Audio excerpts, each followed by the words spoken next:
વાલોડ તાલુકામાં આવેલ બેડકુવા ગામની ઉમેરી ફળિયામાં દીપડી પાંજરે પુરાઈ।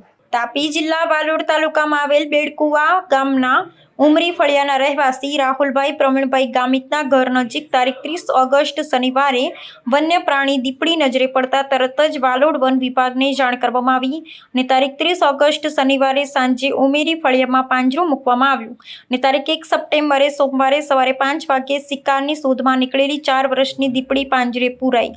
એ પછી બેડકુવા ગામના સરપંચ વિકેશભાઈ ગામિત પોતે વાલોડ વન વિભાગ સાથે RCSSG મેમ્બર ઇમરાન વૈદને જાણ કરવામાં આવી કે અમારા ગામમાં દીપડી પાંજરે પુરાઈ છે। આ દીપડી વિશે જાણ થતાં તાત્કાલિક RCSSG મેમ્બર પોતે હાજર થઈ તે સાથે વાલોડ વન વિભાગના કર્મચારી સંદીપ ચૌધરી પોતે પણ હાજર થયા। પાંજરાનો કબજો લઈ અને તરત જ પાંજરે પુરાઈ દીપડી વાલોડ વન વિભાગની નર્સરી પર મૂકવામાં આવી।